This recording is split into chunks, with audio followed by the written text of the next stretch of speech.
Claro. E me chamou e me convidou. Porque envolve toda a criatividade, né?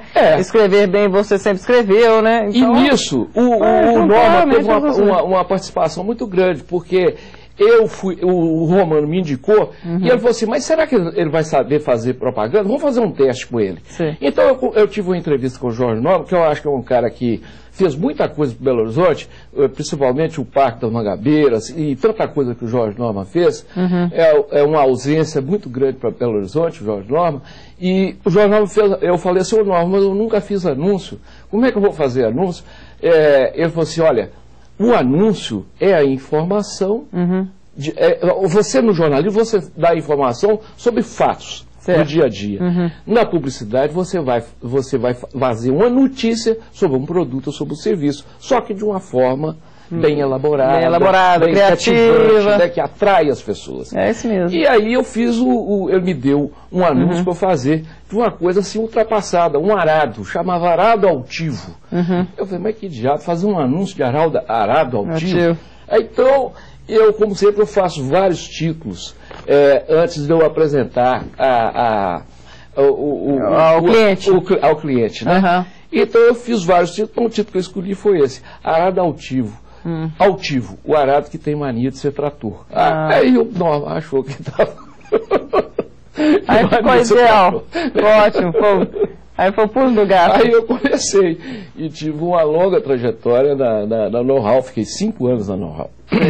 E você era e ainda é, né, um grande redator. Eu hoje fico mais restrito desse negócio de criação, que a gente começa a repetir fórmulas e eu acho que os jovens têm que entrar para fazer a criação, embora dê os chamados pitacos, principalmente no enfoque que deve ser dado a um anúncio, a um filme, a uma campanha, né? Vamos para um rápido intervalo. No próximo bloco, você vai conhecer o maior momento de decisão do publicitário Mário Ribeiro. Até já!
No programa de hoje, você está conhecendo a trajetória do empresário e publicitário Mário Ribeiro, sócio fundador da agência de propaganda Hoje Comunicação.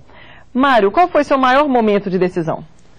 Tem vários momentos, mas eu acho que o mais significativo foi eu decidi pela publicidade. Sim. Né?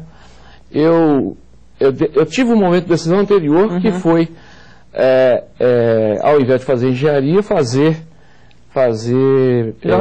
jornalismo. E depois sair do jornalismo e ir para a publicidade. Que foi o mais recente, que veio até com a criação da agência Sul de Publicidade. Mais à frente veio com a agência. Eu tive essa longa trajetória em agências, né? Eu tive no Banco de Desenvolvimento também, como coordenador de publicidade.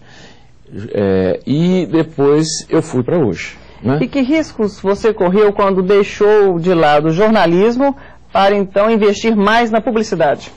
Foi difícil, porque aquele sonho lá da literatura inicial, quer dizer, ele parece que houve um corte ao partir para a publicidade. Você está entendendo?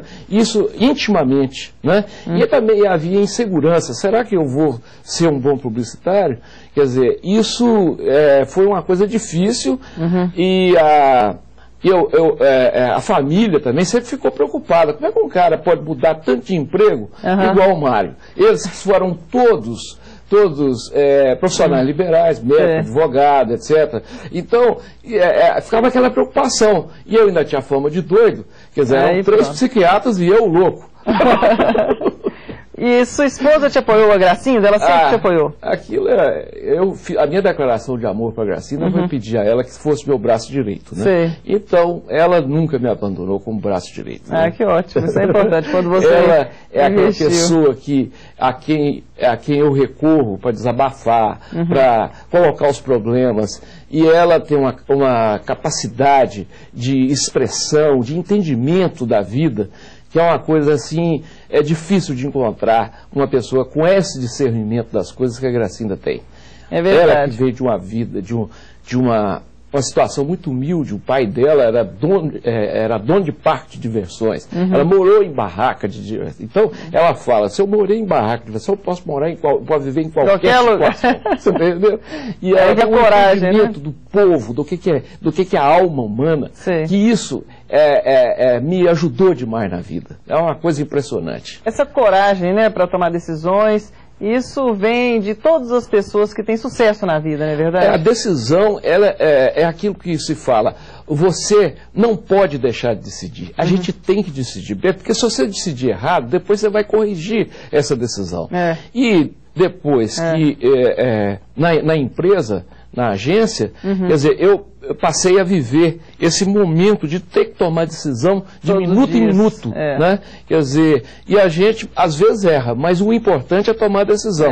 Essa minha decisão de abandonar, de não seguir a engenharia, de depois não seguir o jornalismo, isso foram coisas difíceis de tomar, mas que foram muito importantes na minha vida. É o que faz a diferença, não é verdade? É o que faz a diferença. É isso aí. Quer dizer, é a acomodação. Quando eu estava no banco, vários dos meus irmãos acharam um absurdo eu sair da comodismo de trabalhar num banco estatal, que era o BDMG, para mexer com publicidade. O Ivan, que foi quem mais queria que eu fosse engenheiro, que senão você vai se arrepender pouco antes dele morrer.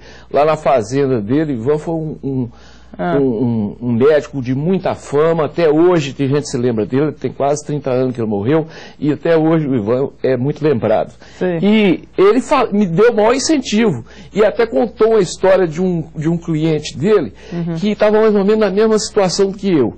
Ele falou assim, foi um rapaz lá outro dia, falando que está estudando engenharia e que está querendo fazer vestibular de jornalismo. Eu falei com ele, não deixa com isso, o meu irmão já basta a dor de cabeça que tá fazendo um sucesso aí. Tá certo, Mário. Vamos conferir então os detalhes do maior momento de decisão do publicitário Mário Ribeiro. O maior momento de decisão na trajetória do empresário e publicitário Mário Ribeiro foi trocar o jornalismo pela propaganda, por entender que o mercado era menos concorrido. Abriu mão da credibilidade e do reconhecimento que já havia conquistado como repórter para começar uma nova carreira na publicidade. O apoio da mulher foi fundamental para essa tomada de decisão. O talento como redator, função que exerceu por 15 anos, não demorou a ser reconhecido pelo mercado, e Mário Ribeiro criou campanhas que foram premiadas e se tornaram famosas. Em 1975, um amigo o convidou para ser sócio em uma agência de publicidade, negócio que já completou 28 anos, resistindo a várias crises econômicas. Bom, Mário, e algum projeto para o futuro? É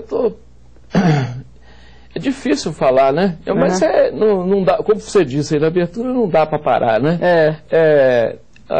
Eu acho que ainda tenho muito carvão para queimar, né? Você tem uma agência de publicidade, já escreveu um livro. Já escrevi um livro. Quem sabe o disco agora?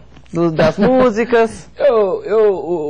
O livro eu gostaria de falar sobre isso, Lidiane. Vamos falar sobre o livro. O livro, ele é uma coletânea das minhas crônicas. Eu comecei, depois de muitos anos parado de escrever, um dia o Sebastião Martins estava editando um jornal, Jornal de Domingo, do André Carvalho. E aí eu comecei a escrever. E eles me colocaram com muita honra ao lado do Wander Piroli, que eu acho que o grande escritor mineiro contemporâneo, até muito injustiçado, e o Márcio Prado. Então, durante muito tempo, nós escrevemos 3 na última página do jornal. E depois o jornal não deu certo, e aí acabou eu conseguindo escrever no Estado de Minas. Então, eu fiz uma primeira coletânea que deu o nome de Vícios Impressos. Vícios Impressos porque é uma história meio maluca que eu vivi no dia do lançamento do Plano Cruzado, que eu procurava jornal, eu sou um viciado em jornal. Naquela época eu acho que eu lia 10 jornais por dia, e eu fui no mercado e deixei de comprar jornal, você está entendendo? E a hora que eu fui comprar jornal, o povo estava cobrando, olhando as tabelas do racionamento, né, do tabelamento, né? E aí eu escrevi uma crônica maluca sobre o sujeito que é viciado em jornal e pus esse título, Vícios Impressos, então é uma coleção. Tem poema, tem conto, tem uma opção de coisas que foi... assim, comecei a escrever novamente depois de muitos anos. E isso continua. Essas crônicas é uma espécie de... É uma gratificação que eu tenho muito grande de poder escrever. E eu acho que tem uns 2 ou 3 leitores, eu acredito que tem. Não, tem vários leitores, Mário. Isso aí, principalmente, que todos os leitores percebem que está aí o seu coração de repórter, o coração de redator. Eu faço uma espécie de... o cronista vem lá do deus Cronos, né? É o deus do tempo, né? Ele tem que retratar o seu dia, né? O seu dia a dia, né? Então, tem um amigo que fala que eu sou o retratista do dia a dia, porque eu conto as histórias em cima de... como se eu estivesse fazendo um retrato do dia a dia. Ô, Mário, eu estou com pesar que não sobrou tempo para você falar do torcedor. Olha, mas isso aí não precisa, porque toda semana o povo me vê na televisão defendendo o Galo. Tá certo. Não, eu não fiz de propósito, não. Eu sou cruzeirense, isso aqui foi uma mera coincidência, que não deu tempo de falar do Galo. Nosso programa termina aqui. Muito obrigada pela sua participação, Mário. Eu tenho certeza que essa sua história é muito rica, né, em detalhes, em conhecimentos, vai ajudar o telespectador que quer crescer na vida. Eu gostaria de falar o seguinte, que essa base... eu fui um autodidata, sempre fui um autodidata, mas sempre li muito, sempre procurei aprender, sempre procurei fazer. Quer dizer, realizar as coisas, ser objetivo. Eu, como publicitário, como criativo, que se chama hoje, eu sempre procurei resolver o problema do cliente. Você é uma pessoa determinada. Isso é muito importante, eu acho que é a lição da minha vida. Eu escrevi um verso de uma música que eu fiz para o meu pai, que fala assim... o que é da vida é a coragem que fascina. É o trabalho que ensina. O que é da vida é para viver. Não, o que é do mundo é para aprender, o que é da vida é para viver. Então, esse verso que eu fiz para o meu pai, eu acho que é muito o que ele, meus irmãos, minha mulher, passaram para mim. Sua vida é uma vida de muita paixão. Né? Isso é fundamental. Uma vida, realmente, como você disse aí, uma vida que você viveu com muita paixão, né? Aprendeu e tem muito aí para nos ensinar. E eu espero que o futuro, haja uma preocupação mais com essa literatura, com a música. Eu vivi um mundo muito rico, Liliane, nas décadas de 50 e 60, apesar do problema da Revolução, um mundo de muita criatividade, época de Juscelino, Tom Jobim, Glauber Rocha, Paulo Francis, Nelson Rodrigues, essas pessoas é que me alimentaram, Rubem Braga, Fernando Sabino, são coisas que eu acho que falta muito hoje. Não que eu esteja querendo voltar ao passado, mas eu acho que isso me alimentou muito para que eu pudesse seguir em frente. Bom, Mário, muito sucesso, obrigada pela sua participação. Eu que agradeço. Se quiser conhecer um resumo das histórias de sucesso que já contamos aqui no programa, acesse o nosso site, momentodedecisão.com.br. Muito obrigada pela audiência e até o próximo Momento de Decisão.